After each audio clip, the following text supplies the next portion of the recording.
Chapter 1: The Emperor's Calm, Discovering the Roots of Stoic Resilience.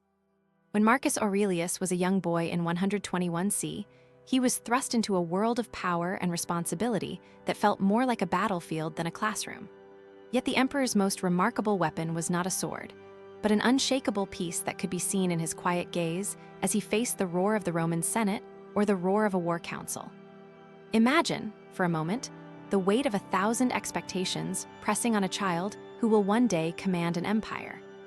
Marcus answered that pressure with a simple, ancient truth. We cannot control the external world, only our reaction to it. He wrote in his private journal, Meditations, "When you have trouble coming to it, remember that you are not a body of flesh, but as it were a human mind with a natural desire to be clear, to see what is right and to keep good conduct." This was not about denial, but about recognition. The external world is volatile, the internal world can be stable. By making this mental shift, Marcus built a foundation of resilience that would support him during the most brutal of marches across the frontiers, the longest campaigns, and the grief that marked his late father's death. A practical lesson that emerges is the practice of premeditatio malorum, or the rehearsal of hardships. Before venturing into the Senate, Marcus visualized the worst that could happen: the dissenting voice, a failed decree, public humiliation. By rehearsing these scenarios in his mind, he dulled the emotional sting when they unfolded. Today, we can do the same. List the most stressful moments in our day, imagine them, then write down our calm, composed response. It turns anticipation into agency. At the end of each day, Marcus would return to his thoughts, asking himself, did I act in accordance with virtue? Did I turn to my own mind for comfort? In a world that constantly demands performance, he reminds us that the only consistent standard we can own is our own integrity. Takeaway points. You are the steward of your mind, not the storms of the world. Anticipate adversity, not as catastrophe, but as an exercise in calm. End each day with a reflection on virtue. Align your daily actions with your core values. If you enjoyed this glimpse into Aurelius's origins, like, share, and subscribe for more Stoic resilience stories. Reflective question. When faced with an unforeseen challenge today, could you pause and ask yourself what you can control and how you might calmly respond? Chapter 2: 4 Pillars of Inner Strength, Aurelius's Blueprint. Marcus did not simply survive hardship. He learned to flourish by mastering a system of principles that guided his thoughts and actions. These 4 pillars, acceptance, focus, discipline, and impermanence, form a living guidebook that we can all adapt to modern life. Acceptance is best illustrated in his acceptance of Rome's slow decline. No matter how much he could change, the empire was bound by history. He wrote, "The body of the soul is not for you to decide. It is the same as the body for all." By embracing what cannot be altered, he freed himself from despair and redirected energy toward what he could influence. Focus lived in his unbroken attention to duty. When a soldier fell on the battlefield, Marcus was not distracted by his own pain. He looked at the next step, the next command. In Meditations, he says, begin each day by telling yourself that in the last 10 years I have seen something that a man of my age would have been shocked to see. He reminds us that focusing on the present, on the immediate next thought, builds a ladder toward deeper states of calm. Discipline was evidenced in how he structured his own time.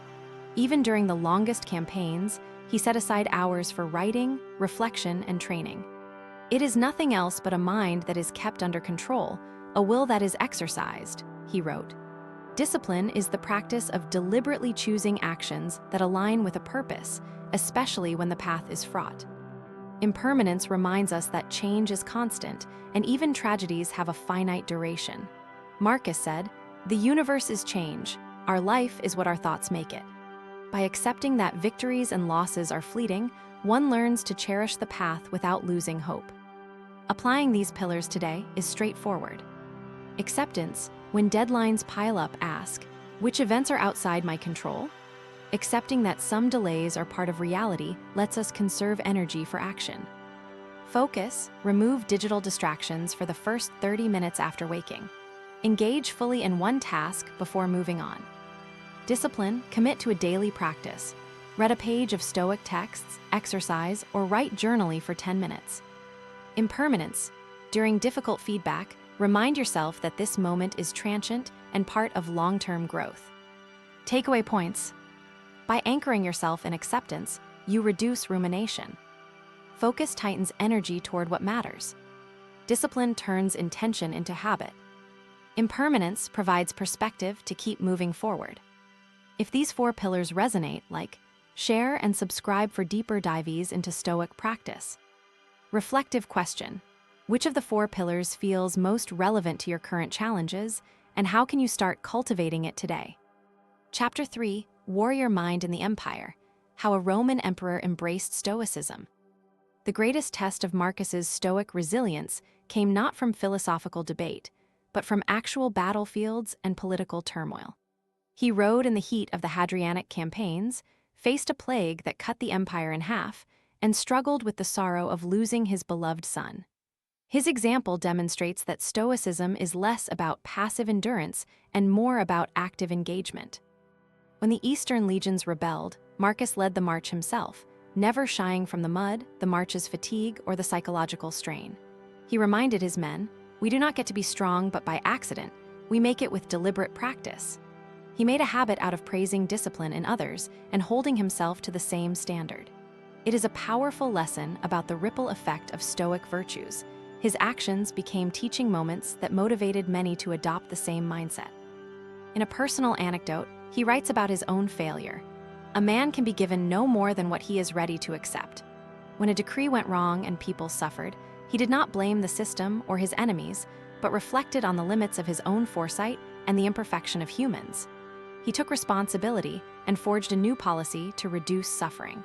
His candidness toward his own fallibility forged trust and resilience in his troops. To bring this ancient battlefield wisdom into everyday context. Lead by example. If you are a manager, act with patience and calm even after a client throws a tantrum. Your calm will inspire your team. Own your mistakes. In a project gone wrong, speak openly about the misstep, learn from it, and propose a solution. This creates a resilient culture of continuous improvement. Build solid rituals. Before launching a presentation, practice breathing and set a clear intention. Your internal focus will shine through to your audience. Takeaway points.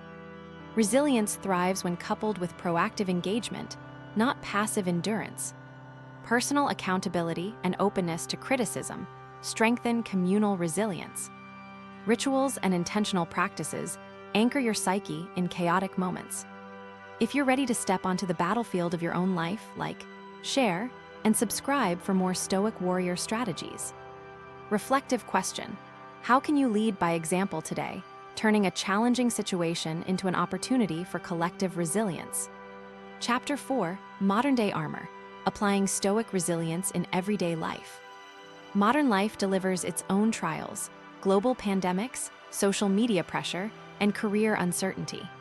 Yet the Stoic tools Marcus developed are as potent now as they were 2,000 years ago.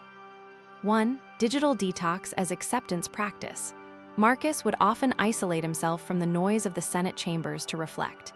We can carve out 30 minutes each morning to disconnect from email and scroll, giving space to set a mindful agenda. This practice teaches you to accept and manage external stimuli. 2. Progressive rehearsal of failure. Imagine a presentation that flubs. Instead of picturing catastrophe, rehearse the worst-case scenario, then outline step-by-step recovery. By mentally walking through these possibilities, you reduce panic and preserve composure. 3. Mindful reappraisal of impermanence. If you lose a job or an investment plummets, ask yourself how this change will be perceived in 5 years. By reframing the event as a passing disturbance rather than a final fate, you nurture resilience. Marcus taught us to see the shift from a temporary setback to a permanent alteration and how each can be an opportunity. 4. Cultivating inner discipline through micro-habits. Replace the promise to exercise more with a concrete action. Walk 10 minutes each morning. The discipline built into micro-habits strengthens your broader capacity to persist. Concrete example. A student in the throes of an exam schedule might struggle with constant anxiety. By applying Marcus's preparatio preparation, she lists her exam dates and mentally rehearses each test as a manageable task. She also keeps a gratitude log to maintain perspective. Throughout the day, she remains present, focusing on one subject at a time, remembering the 5 pillars: acceptance, focus, discipline, impermanence, to navigate stress. Takeaway points. Stoic resilience is a toolkit, not a one-time fix. Small, intentional practices accumulate into powerful life armor. Mindfulness and acceptance are the keys that unlock resilience in everyday storms. If these strategies resonate, please hit like, share, and subscribe for more modern Stoic practices crafted for your daily life. Reflective question: which one of these practice changes can you realistically commit to this week, and what immediate effect might it have on your resilience? Chapter 5, Living the Legacy, Your Path Forward with Aurelius's Wisdom. Marcus Aurelius's life was not merely a tale of triumph. It was an ongoing experiment in living out resilience. His greatest legacy lies not in the bronze statues of his reign, but in the Stoic mindset he cultivated and disseminated. A mindset that we can all adopt for continued growth and enduring success. What does it mean to live a Stoic life? It begins with daily self-reflection. Ask, did I act virtuously today? It means continuing to practice the 4 pillars: accept, focus, discipline, impermanence, even when life seems comfortable, so that they become ingrained habits. It involves sharing that practice with others, encouraging a culture of resilience, a small but mighty army of Stoic allies. To put concrete steps into action, imagine your own meditations journal. Write at least 1 sentence each day on how you handled a stressor. Note your emotions, your response, and the outcome. Over months, patterns will emerge, and you'll see a tangible rise in resilience. Remember that every challenge, no matter how large, carries a seed of opportunity. Aurelius taught us to keep the mind open to this possibility. Resilience is not a shield that keeps hardships out. It's a door through which we step forward stronger. Takeaway points. The essence of Stoic resilience is consistency. Growth comes from repeated small actions, daily reflection, discipline, and acceptance. By making Stoicism a communal practice, we create a ripple that strengthens our individual and collective fortitude. If you feel inspired to transform your daily routines into Stoic resilience, like, share, and subscribe for continued motivational content. We'll share more ways to keep Marcus's wisdom alive in today's fast-paced world. Reflective question: how will you commit to practicing Stoic resilience in the next 30 days, and what changes do you anticipate in your personal growth and success?